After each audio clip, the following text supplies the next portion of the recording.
Okay, go for it. Ready to write. Okay. Alhamdulillah,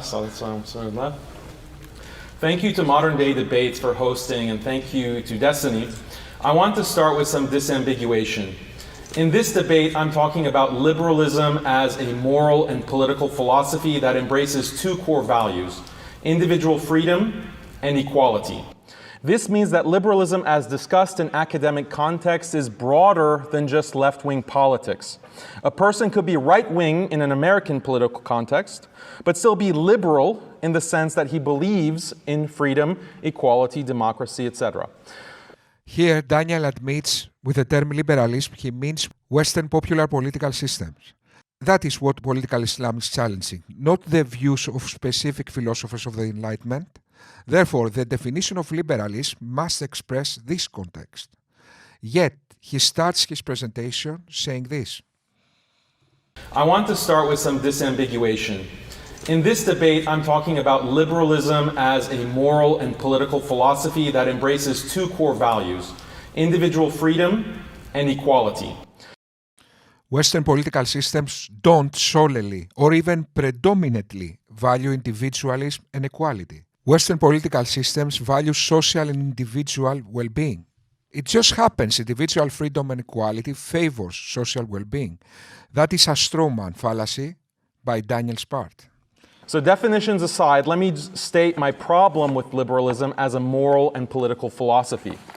The problem with liberalism is that it fundamentally conflicts with human biology and with all traditional cultures and religions, especially Islam.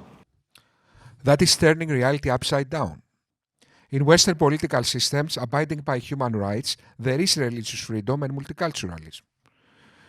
In contradistinction with Islam that institutionalizes Islamic supremacy and the methodical subjugation and prosecution of every other religion with the aim of their eventual total eradication. We see a pattern of that all around history. Also, Islam institutionalized the Arabization of societies by naming Arab social norms, divine moral inclination and practices. These are abundantly obvious for any sensible person, inclining one to doubt Daniel's honesty or intellectual state. Liberalism deals with this conflict through systematic oppression. Let me explain.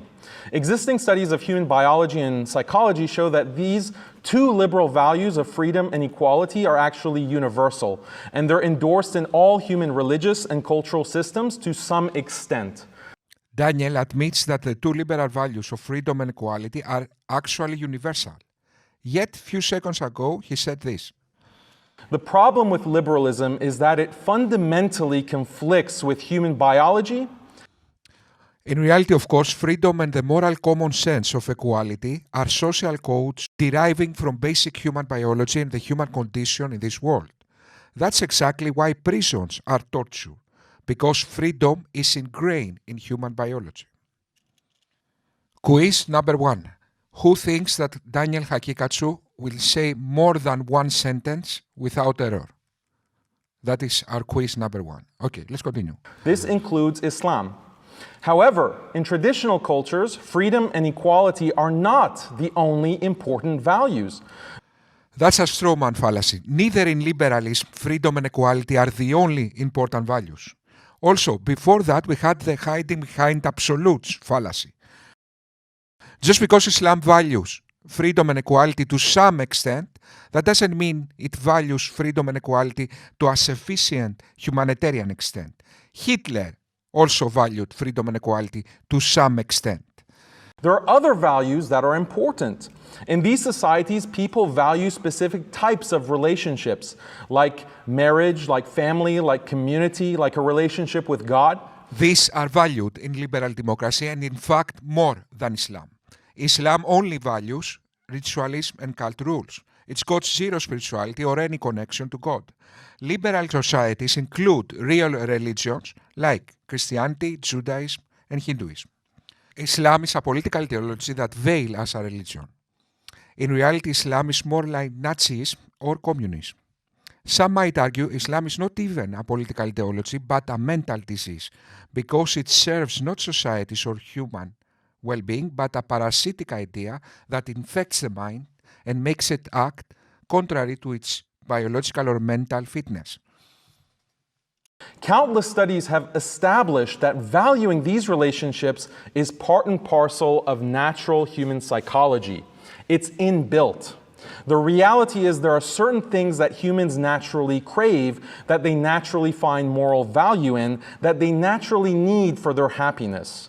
The problem is that human biology is such that these types of relationships that are valued by human beings, things like marriage, family, community, and religion, these types of relationships include some measure of inequality and some measure of restriction on individual freedom. Some measure of inequality and some measure of restrictions in individual freedom in relation to human well-being is exactly what liberal democracies are implementing or trying to achieve. In contrast, Islam doesn't care about human well-being. It unnecessarily oppresses and tortures individuals and society as a whole, serving the ghosts in the heads of superstitious people. If your argument, Daniel, is based on human well-being, as you are pretending here, you already lost the debate, because only liberal societies deal with social well-being. Islam deals with the well-being of the parasitic idea in your head. And you personally, Daniel, let us prove that with a little example. Ta-ta-ta-ta. Botswana against Brunei. Let's see what Daniel thought about these two countries. More than a United Kingdom, how Botswana became a powerful example for human rights in Africa.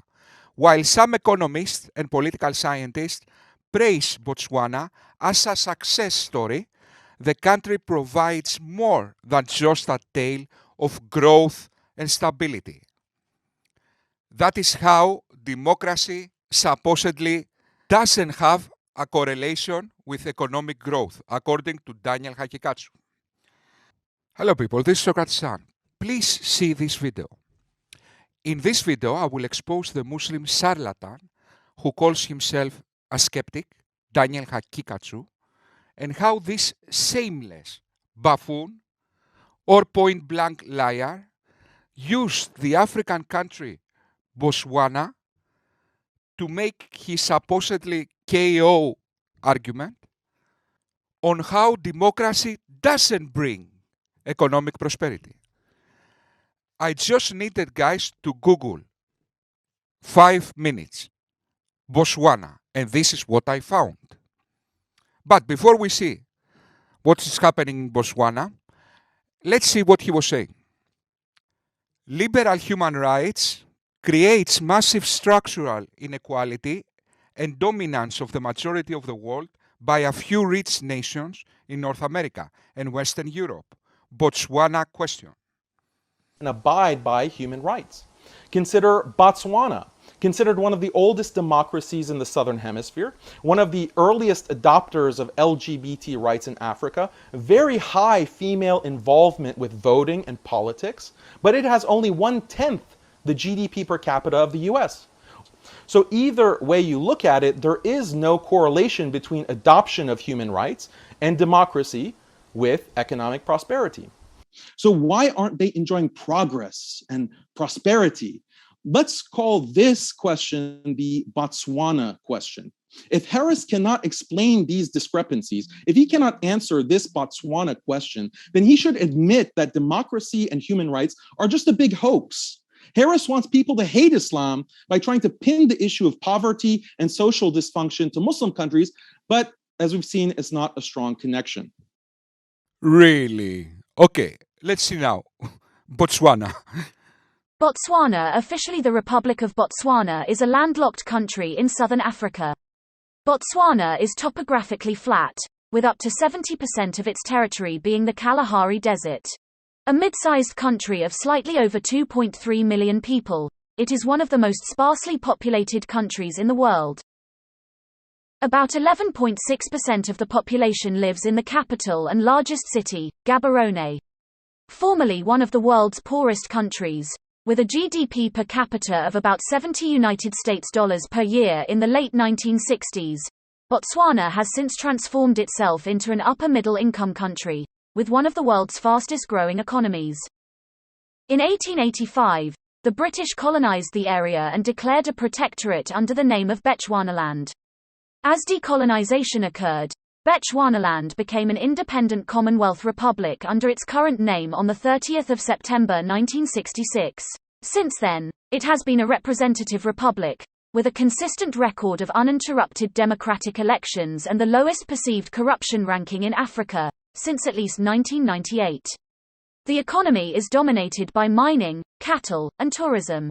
Botswana has a GDP, purchasing power parity, per capita of about $18,113 as of 2021, one of the highest in Africa. Its relatively high gross national income per capita, by some estimates the fourth largest in Africa, gives the country a relatively high standard of living, and the highest Human Development Index of continental sub-Saharan Africa. Botswana, although having nothing to start with, 70% of the country is the Kalahari Desert. Despite all that, because of democracy, people are happy and thriving. One of the world's fastest growing economies, lowest perceived corruption ranking in Africa, the highest Human Development Index of continental sub-Saharan Africa, a paradise of human rights in Africa.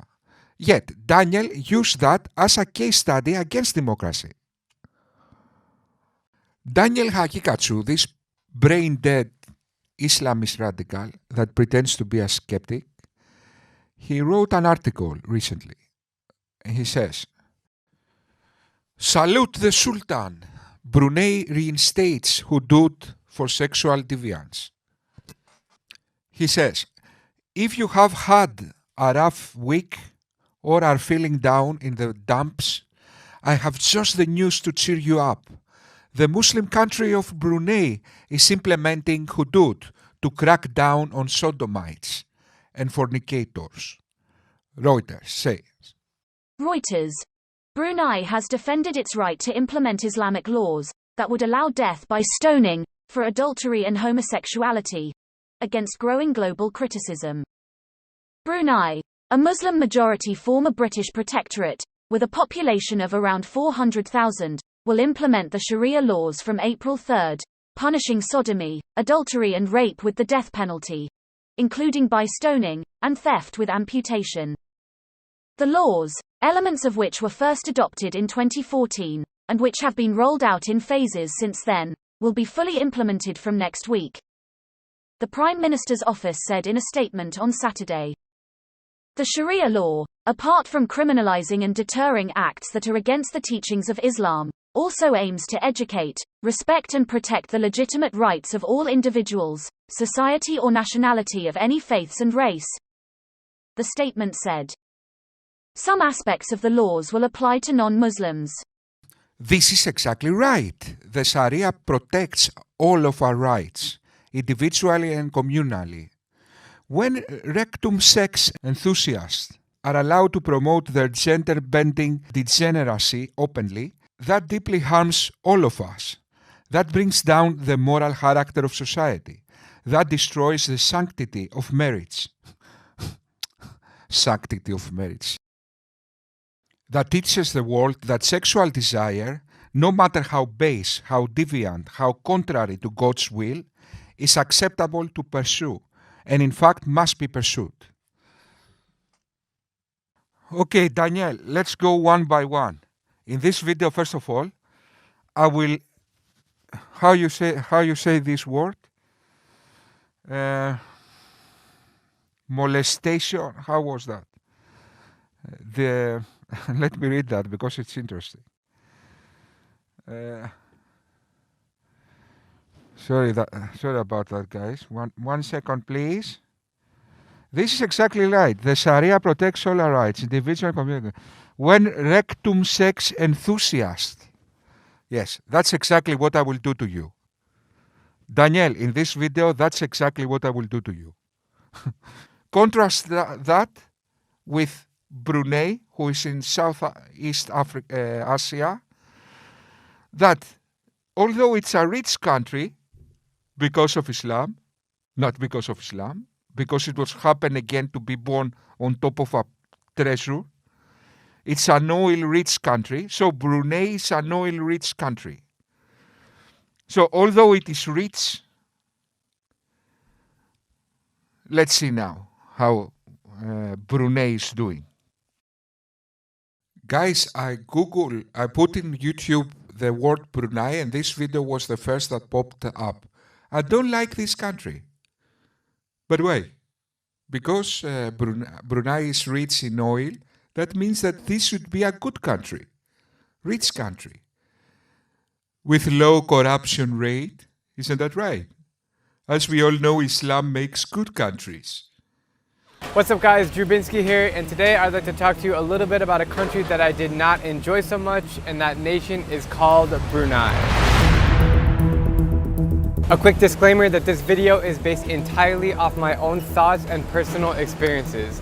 I know many people who have been to Brunei before and liked it, but from my own perspective, I did not enjoy it so much.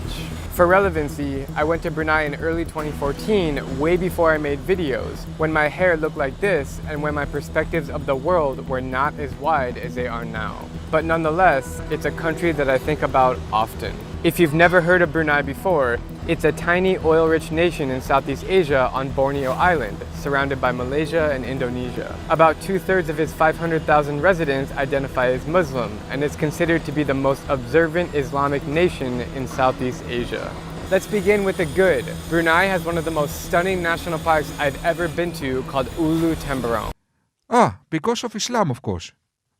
Brunei has a good national park and natural beauty because of Islam. Also, Brunei is rich because of Islam. It's not because it happened to be born on top of a treasure, again, oil. But let's take out the non-Islamic part, the good part of Brunei, and let's see now the next.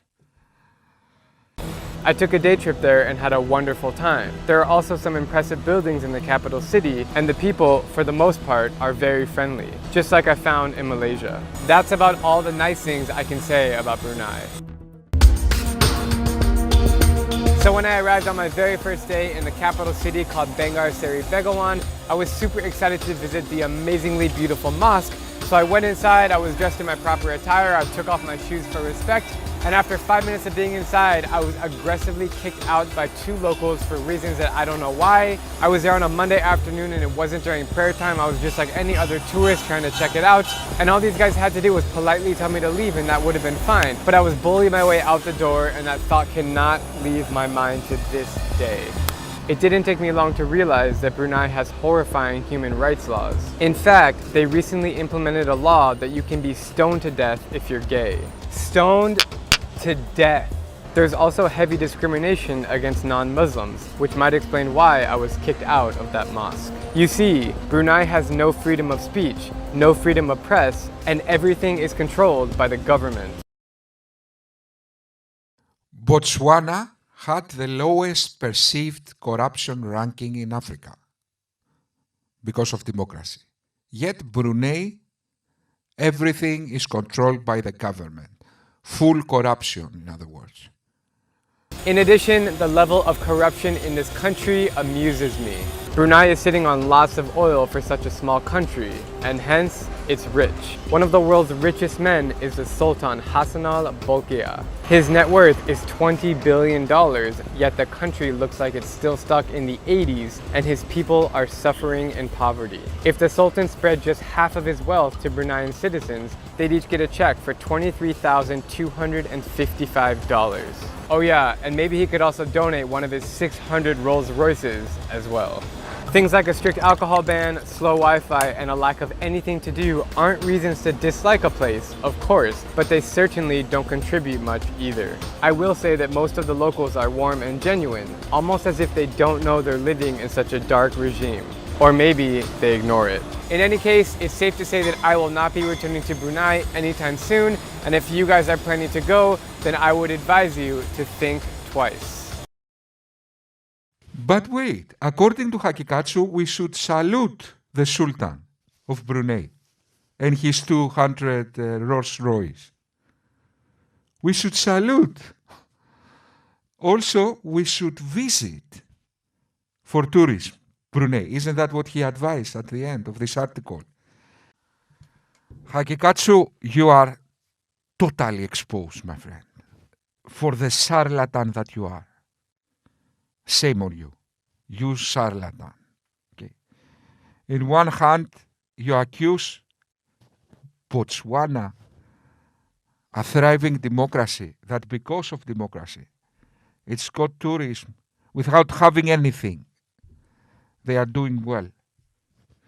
In a country 70% desert, and you accuse them as your KO argument against democracy and human rights. And on the other hand, you praised a ruthless dictator that keeps his people in poverty. Shame on you, you shameless buffoon. Okay. In one case, because Botswana was democratic, Daniel condemned this country contrary to human and social well-being. In the second case, Daniel, because it was Islamic, praised a ruthless dictator and a completely corrupted country where people are starving, although the country is rich in oil. That proves my point. Islamists doesn't really care about human well-being. They care for Islamic supremacy.